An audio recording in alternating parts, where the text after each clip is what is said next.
Ladies and gentlemen, I am SidAlpha. I know that many of you are very near to screaming that I cover multiple topics that are relevant in the news right now. Let me assure you, I will get to those as quickly as possible, even if it means posting multiple videos in order to get caught up if I'm able. There's a lot to talk about, and there's only so many hours in the day, unfortunately. However, for the moment, I would like to hold on to your attention for a few brief minutes, if I can. Reason being is that for the past 2 days, I have been gathering information in regards to a series of rather unfortunate events. Almost as if I were some form of real journalist or something, I reached out to multiple people that were being affected, those who instigated it, and those whom the argument originated.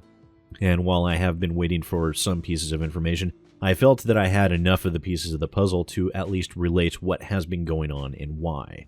This is Starr Mazer DSP, an on-rails 2D shmup by Imagos Softworks. It looks to be a decent enough game and one that I would probably rather enjoy playing. Unfortunately, due to a bit of legal controversy, the game has been removed from Steam.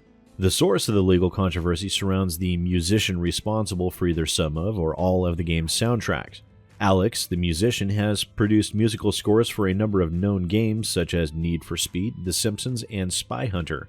Alex was brought on under contract to produce musical scores for Starr Mazer, with a set minimum amount to be paid per month as a contractor. However, for reasons that I have not been made aware of, Imagos and Alex parted ways before the end of her contract, which Imagos does have a right to do at any time per the stipulations of the contract that was provided to me. Alex, however, states that the contract was for Starr Mazer, not Starr Mazer DSP, and she's absolutely correct. However, to counter that, the representatives from Imagos that I was in contact with stated that the contract was binding to Starr Mazer and all Starr Mazer related products. Hence the conundrum between the two, apparently. But taking that into account, the contract does clearly state that Alex was under work for hire, which means that, per the contract, the copyright and all intellectual property created during her employment by Imagos Softworks belongs to Imagos, not to her. Remember that last part. According to this contract, Imagos owns the rights to the music, not her. And why is that so important? Well, I'm sure many of you can already guess exactly why. Alex, for some inexplicable reason, decided to go around and start issuing DMCA takedown strikes on any Starr Mazer video that featured any of her music.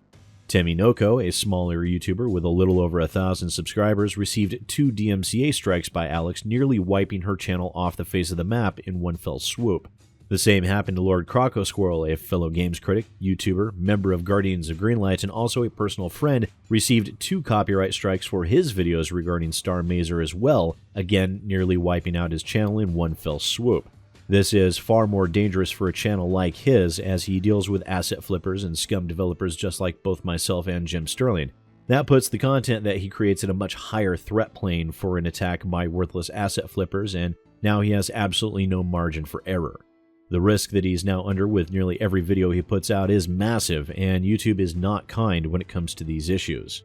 Many of you have heard me say this time and time again, but for all of you new viewers out there, a DMCA strike is not a joke. DMCA stands for Digital Millennium Copyright Act, which was put into place to help protect legitimate copyright holders against infringement on their intellectual property. It was originally intended to stop wholesale uploading of music and movies onto the internet and provided copyright holders a means of protection and a way to protect their property. However, over the past decade, we have seen it weaponized multiple times by games developers for a variety of reasons, usually nothing of any ethical worth. Sega Japan is one of the more famous instances when they issued a wholesale sweep of YouTube videos that contained even a reference to Shining Force. Many smaller channels were wiped out of existence and have never returned. Total Biscuit received 2 copyright strikes on his channel and several years later has only now lifted his personal boycott on covering their titles. Jim Sterling also had seen a number of DMCA strikes issued on his channel, so many times in fact that his is now one of the very few channels that have received YouTube's protection when it comes to DMCA takedown notices. I myself battled both an asset flipper by the name of Dentola Studios and a Spanish YouTuber turned wannabe game developer over the incident surrounding Fur Fun. So, while this is nothing new, a great many of us know full well the dangers that these channels now face. YouTube's 3 strikes and you're out system is not to be taken lightly. They do mean it, and they can and will enforce it. They don't even have to, it's all automated. In addition to that, it has been reported that multiple Twitch streamers have been issued temporary bans by Twitch, which is their equivalent to YouTube's DMCA takedown system. On behalf of a few of these content creators, I asked Alex if she would be willing to compromise, given the potential dangers these DMCA strikes possess to these people's channels. Her response left my mouth hanging so close to the floor you could have driven a school bus into my mouth. Here is what she had to say. The fact that Tominoko is directing her complaints to me instead of the developer is a problem. This seems to be the general response of those who are hit with DMCA strikes. I did suggest to some who complained to me that I would reverse their DMCA strikes if they were willing to redirect their complaints to the developer/complaints about the developer. No one was willing to do so, and I no longer want to offer anyone the possibility of having their DMCA strikes reversed. Thank you. So what this woman has done is she has begun a blanket DMCA strike campaign on any content that contains any shred of her music in order to attempt to force public pressure down on the developers to try and get them to pay her money to make her stop or reverse her actions. I'm actually going to take a moment to address Alex directly, and I know she will see this because I plan to email her the link to this video as soon as it goes live. Alex, the reason why people were coming to you when they were hit with DMCA strikes is that you were the one that issued them. Not Imagos, you. You caused this. You filed the DMCA strikes. Imagos cannot reverse these. It has to be you. And I don't think you fully understand your current position right now, so allow me a moment to enlighten you. There has been a reason why YouTubers haven't gone after those who have filed false DMCA strikes on their channels before. There are two main reasons. The first is that it was a massive AAA company with a vault the size of Scrooge McDuck's and an army of lawyers that could tie them up in court until they simply ran out of money. Reason two is that those issuing the DMCA strikes are usually in another country, and international lawsuits are exceedingly expensive for what would be a Pyrrhic moral victory at best.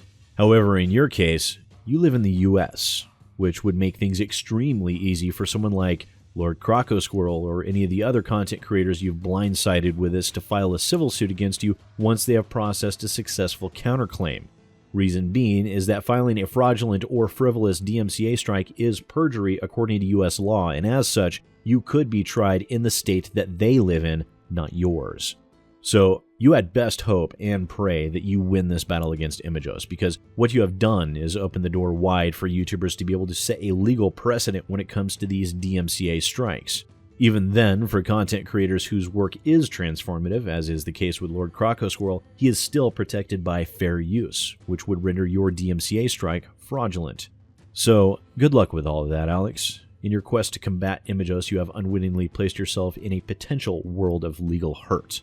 To those of you that have been affected by this woman's actions, the representative I spoke at Imagos has asked that they email her in order to receive a copy of the contract in order to aid in your counterclaims. Her email address will be on your screen and in the description down below.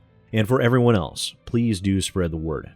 To weaponize the automated DMCA system of Twitch and YouTube in order to apply public pressure to weaken your opponent in a legal battle and to damage their credibility with the general public is by far and away more despicable than any DMCA strike I have faced. This is worse than Dentola Studios, and this is far worse than Doki and Dallas, the porno names behind Fur Fun. And I'm sure it goes without saying that such actions cannot be allowed to stand. I will maintain open lines of contact with anyone wishing advice on how to properly combat this. In the meantime, if you have been affected by this, you are most certainly not alone. I know how disconcerting and worrying it can be for some people. Like I said, if any of those content creators needs to talk to someone who's faced these in the past, feel free to reach out to me on any social media. Links are in the description below. Once again, ladies and gentlemen, I am SidAlpha, and I'll see you next time.